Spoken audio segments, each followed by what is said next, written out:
আমাকে বলছে আব্দুর রাজাক সাহেব, আপনি জামিয়া সালাফিয়ায় সায়েন্স খুলেন না কেন? আমার জন্মভূমি দেবীনগরে সায়েন্স আছে, এদেশের বড় বড় স্কুলে সায়েন্স আছে। তার ছেলের ফলাফল কি আমাকে শোনান। বাপে তো বহু টাকা খরচ করেছে, লক্ষ লক্ষ টাকা খরচ করে ছেলেকে মানুষ করেছে। ফলাফলে দেখা গেল সেই দিন বেশ হুঁশিয়ার, বুদ্ধিমান, সচেতন, মেধাবী ছেলেটা, দেবীনগরের ছেলেটা গাড়ি থেকে নামলো। পরনে প্যান্ট আছে, প্যান্ট টাকনোর নিচে আছে, দাড়ি চাঁচা আছে, হাতে সিগারেট আছে, গলায় টাই আছে। এইভাবে গাড়ি থেকে নামলো। একটু পরে গাড়ি থেকে নামলো বৌমা, হালকা হালকা গায়ে কাপড় আছে। একটু পরে নাতনি গাড়ি থেকে নামলো, পুতিন গাড়ি থেকে নামলো, গায়ে কাপড় নেই। দেখি গাড়ির পিছন দিকে কুকুর আছে। বলেন টাকাটার অবস্থা কি হলো? এরই নাম সায়েন্স।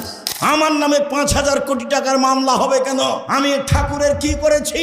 ঠাকুর বলেছে ও কালিমা তোমার আকাশ, ও মা তোমার বাতাস। আমি বলেছি ও ঠাকুর তোর বাপের আকাশ, কালিমার বাপের আকাশ। ঠাকুর জাতির শত্রু, ঠাকুর বাঙালির শত্রু, ঠাকুর জাতির শত্রু, ঠাকুর বাঙালির শত্রু, ঠাকুর ঢাকা বিশ্ববিদ্যালয়ের শত্রু, ঠাকুর বাংলা ভাষার শত্রু। আরে ঠাকুর হলো ইংরেজদের দালাল। যেদিন আমি মুসলিম ইংরেজদের নির্যাতনে জেলে আছি, সেই দিন ঠাকুর লন্ডনে থাকে। এর নাম ঠাকুর। ঠাকুর সবচেয়ে বড় বদ মানুষ এই বাংলার ইতিহাসে। ভারতের পাতায় সবচেয়ে বদ মানুষ এই ঠাকুর। যতবার বলেছে ও মা তোমার আকাশ, ও মা তোমার বাতাস, ততবার ঠাকুর বলেছে ও কালিমা তোমার আকাশ, ও কালিমা তোমার বাতাস। আমি আব্দুর রাজ্জাক বিন ইউসুফ, আমার ছেলে মেয়ে এই গান পড়তে পারে না, অসম্ভব। আপনার মতো পুরুষের সন্তান পড়তে পারে, আপনাকে আমি শিক্ষিত মনে করি না। আমি যে অশিক্ষিত, আপনি এই কথা আমি আজ থেকে না 30 বছর আগে বলেছি। আপনাকে, আপনার ছেলেকে, আপনার মেয়েকে, আপনার বাপকে, আপনার জাতিকে, আপনার বংশকে যদি আমি অশিক্ষিত প্রমাণ করতে না পারি, জাতির সামনে বক্তব্য দেব না। আরে বেগম রোকেয়া শিক্ষিতা মহিলা হলো কিভাবে? অবাক কথা। কিসের বস্তা এগুলি? লাথি মেরে মেরে দেখছে কি ব্যাপার, কিসের বস্তা এগুলি? বেগম রোকেয়া নিন্দা করছে আপনাকে। বেগম রোকেয়া শিক্ষিতা মহিলা হলো কিভাবে? আপনি তার বইটা পড়ে দেখেন, থুথু দিতে হবে। আমার মনে বড় স্বাদ, আমি এই দেশের মাটিতে উন্নত মানের প্রতিষ্ঠান গড়ব ইনশাআল্লাহ, যেখানে ছেলে মেয়ে বাংলা, ইংরেজি, আরবি উন্নত মানের শিক্ষা অর্জন করে জাতির অন্যায়ের বিরুদ্ধে লড়বে। মুখে কলমে মিডিয়ায় লড়বে ইনশাআল্লাহ। এই সুবাদে দিন কাটাচ্ছি। জামিয়া সালাফিয়া ডাঙ্গিপাড়া পাওয়া রাজশাহী প্রায় 40 বিঘা জমির উপরে অবস্থান করে। জামিয়া সালাফিয়া তানোর রাজশাহী, এইটা প্রায় 60 থেকে 70 বিঘা জমির উপরে নির্মাণ হতে যাচ্ছে। জামিয়া সালাফিয়া রূপগঞ্জ, নারায়ণগঞ্জ, ঢাকা প্রায় 100 বিঘা জমির উপরে অবস্থান করে। জামিয়া সালাফিয়া দিনাজপুর তেঘরা, এটা প্রায় 20 বিঘা জমির উপরে অবস্থান করে। জামিয়া সালাফিয়া চট্টগ্রাম রেডি আছে, চলমান হয়নি। জামিয়া সালাফিয়া বরিশাল চলমান আছে। জামিয়া সালাফিয়ার জন্য কুষ্টিয়ায় জমি কিনা আছে। জামিয়া সালাফিয়ার জন্য যশোরে জমি আছে। জামিয়া সালাফিয়ার জন্য ফেনীতে জমি আছে। জামিয়া সালাফিয়ার জন্য বগুড়ায় জমি আছে। জামিয়া সালাফিয়ার জন্য ময়মনসিংহ জেলায় জমি আছে। জামিয়া সালাফিয়ার জন্য কুমিল্লায় জমি প্রস্তুত আছে। সারা দেশ জুড়ে বড় বড় জেলায় জামিয়া সালাফিয়া গড়ব ইনশাআল্লাহ। সারা দেশ জুড়ে মক্তব পরিচালনা করব ইনশাআল্লাহ, যেখানে ছেলে মেয়ে আকীদা সংশোধন করবে এবং নিজেকে মুক্তি করবে গোলামি থেকে। লন্ডন আমেরিকায় যেতেই মিথ্যা কথা বলা লাগে, ওই দেশে গিয়ে সুদ নিয়ে জীবিকা নির্বাহ করা লাগে, মিথ্যে করে একটা মেয়েকে বিবাহ করা লাগে, তাহলে 2 জন লোকের ভাতা পাওয়া যায় এমনিতেই। বউ সাজে যেই সেও টাকা পায়, বউ সাজায় যে সেও টাকা পায়। ভিত্তি হচ্ছে সুদের ওপরে, চলাফেরা হচ্ছে মিথ্যার ওপরে। বিদেশে গিয়ে দিন ধর্ম বিক্রি করে, স্বাধীনতা বিক্রি করে মুসলিম দিন কাটায়। পদ্মা সেতু তৈরি করে বিদেশের লোক, বাংলাদেশের লোক তারা লেবার হিসাবে কাজ করে। আমাকে বলছে আব্দুর রাজ্জাক সাহেব, আপনি জামিয়া সালাফিয়ায় সায়েন্স খুলেন না কেন? আমার জন্মভূমি দেবীনগরে সায়েন্স আছে, এদেশের বড় বড় স্কুলে সায়েন্স আছে। তার ছেলের ফলাফল কি আমাকে শোনান। বাপে তো বহু টাকা খরচ করেছে, লক্ষ লক্ষ টাকা খরচ করে ছেলেকে মানুষ করেছে। ফলাফলে দেখা গেল সেই দিন বেশ হুঁশিয়ার বুদ্ধিমান সচেতন মেধাবী ছেলেটা, দেবীনগরের ছেলেটা গাড়ি থেকে নামলো, পরনে প্যান্ট আছে, প্যান্ট টাকনোর নিচে আছে, দাড়ি চাঁচা আছে, হাতে সিগারেট আছে, গলায় টাই আছে, এইভাবে গাড়ি থেকে নামলো। একটু পরে গাড়ি থেকে নামলো বৌমা, হালকা হালকা গায়ে কাপড় আছে। একটু পরে নাতনি গাড়ি থেকে নামলো, পুতিন গাড়ি থেকে নামলো, গায়ে কাপড় নেই। দেখি গাড়ির পিছন দিকে কুকুর আছে। বলেন টাকাটার অবস্থা কি হলো? এরই নাম সায়েন্স। এবার আপনি দেখতে পারেন, বাড়ি যান ঢাকায়, ঢাকায় আপনার ওই পিজি হাসপাতালে ছেলে প্রতি মাসে 3 লক্ষ টাকা মাসে বেতনে চাকরি করে। প্রিসক্রিপশন ওই কোম্পানি লিখেছে যে কোম্পানি তাকে টাকা দেয়। ও জানে এর চেয়ে ওষুধ ভালো আছে। ও তো শয়তান, ও একটা আস্ত শয়তান, ও একটা প্রতারক।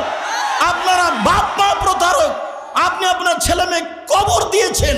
এই জাতীয় শিক্ষিত, এই ব্যক্তিও শিক্ষিত, এই ছেলে মেয়ের কি উপকার করতে পারে? আমার নামে 5,000 কোটি টাকার মামলা হবে কেন? আমি ঠাকুরের কি করেছি? ঠাকুর বলেছে ও কালিমা তোমার আকাশ, ও মা তোমার বাতাস। আমি বলেছি ও ঠাকুর তোর বাপের আকাশ, কালিমার বাপের আকাশ। ঠাকুর জাতির শত্রু, ঠাকুর বাঙালির শত্রু, ঠাকুর জাতির শত্রু, ঠাকুর বাঙালির শত্রু, ঠাকুর ঢাকা বিশ্ববিদ্যালয়ের শত্রু, ঠাকুর বাংলা ভাষার শত্রু। আরে ঠাকুর হলো ইংরেজদের দালাল। যেদিন আমি মুসলিম ইংরেজদের নির্যাতনে জেলে আছি, সেই দিন ঠাকুর লন্ডনে থাকে। এর নাম ঠাকুর। ঠাকুর সবচেয়ে বড় বদ মানুষ এই বাংলার ইতিহাসে, ভারতের পাতায় সবচেয়ে বদ মানুষ এই ঠাকুর। যতবার বলেছে ও মা তোমার আকাশ, ও মা তোমার বাতাস, ততবার ঠাকুর বলেছে ও কালিমা তোমার আকাশ, ও কালিমা তোমার বাতাস। আমি আব্দুর রাজ্জাক বিন ইউসুফ, আমার ছেলে মেয়ে এই গান পড়তে পারে না, অসম্ভব। আপনার মতো কাপুরুষের সন্তান পড়তে পারে, আপনাকে আমি শিক্ষিত মনে করি না। আমি যে অশিক্ষিত আপনি এই কথা আমি আজ থেকে না 30 বছর আগে বলেছি। আপনাকে, আপনার ছেলেকে, আপনার মেয়েকে, আপনার বাপকে, আপনার জাতিকে, আপনার বংশকে যদি আমি অশিক্ষিত প্রমাণ করতে না পারি, জাতির সামনে বক্তব্য দেব না। নতুন এই কথা বলিনি, বাংলার মাটিতে 30 বছর থেকে বলে আসছি। বিদ্যা কাকে বলে আগে নিচেকে জানতে হবে, তারপরে বাচ্চাকে বিদ্যা দিতে হবে। আপনার বাচ্চা বিদ্যাই এটা বুঝতে পারলো না। বলেছি আমি 71 সাল থেকে নিয়ে এখন পর্যন্ত কোনো শিক্ষিত মানুষ শিক্ষামন্ত্রী হয়নি এদেশে।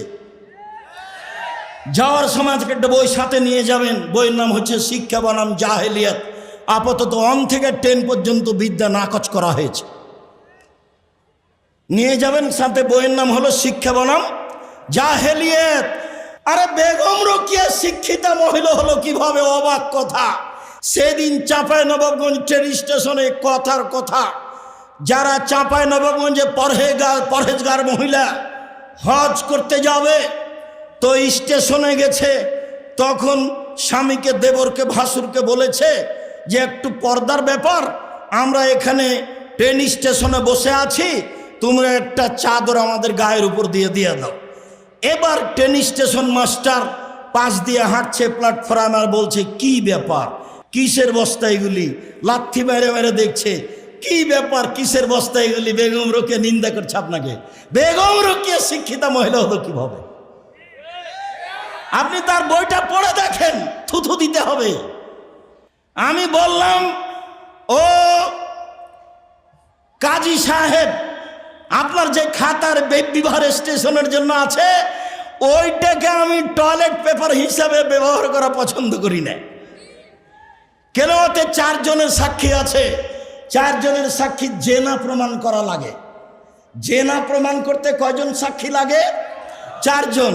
তো বিবাহতে তো আল্লাহর নবী 2 জনের কথা বলেছেন, তো এটা কি জেনা প্রমাণ করছেন না বিবাহ? তো বলেন তো আপনার খাতা খান কেমনে চলতে পারে?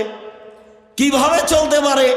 মানে আব্দুল্লাহ যেটা বলল সব কিছুই মিথ্যার উপরে চলছে, সব কিছুই।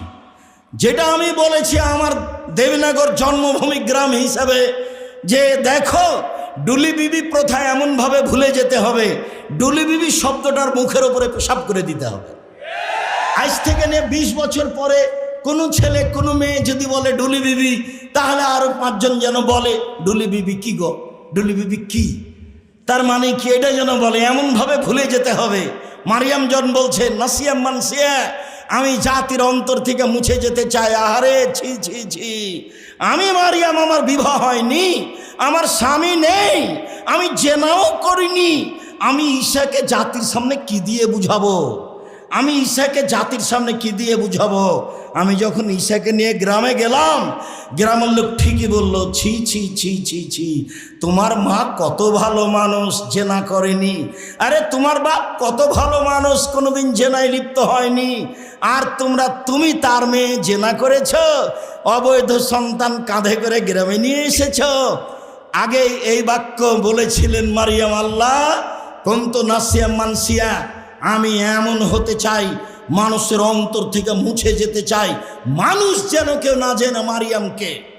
ডুলি বিবি তেমন শব্দ ভুলে যেতে হবে। যদি আমি বলেছি চাঁপাইনবাবগঞ্জ জেলার বিবাহের শুরু থেকে শেষ পর্যন্ত একটা কাজও জায়েজ নয়, আমার জানা অনুপাতে একটা কাজও জায়েজ নয়। এখন নতুন কোনটা হলো নাকি, মৌলানা খাড়গাঁয়ের মৌলানা, নামটা এখন ভুলে যাচ্ছে, আমার চাচাতো ভাইয়ের বিবাহ পড়ালেন, বিবাহ পড়ে বদরের আব্বা, বিবাহ পড়ানোর পরে বলছেন যে উঠো উঠো উঠো, 2 রাকাত সালাত আদায় করো, উঠো 2 রাকাত সালাত আদায়। বিবাহ পড়ানোর পরে 2 রাকাত সালাত আদায় করতে হবে। আর এখন বলছে বিবাহ পড়ানোর শেষে বলছে দাঁড়িয়ে বলো অলিমা, অলিমার দাওয়াত, অলিমার দাওয়াত। আরে বাসর রাতের সকালে হবে অলিমার দাওয়াত, বিবাহ পড়ানোর পরে অলিমার দাওয়াত হয় কি করে? বিবাহ পড়ানোর পরে কেউ কি দোয়া পড়তে হবে কারো জানা নাই। আন্ধা কো আন্ধা পড়াতা হ্যায়, ধর্ম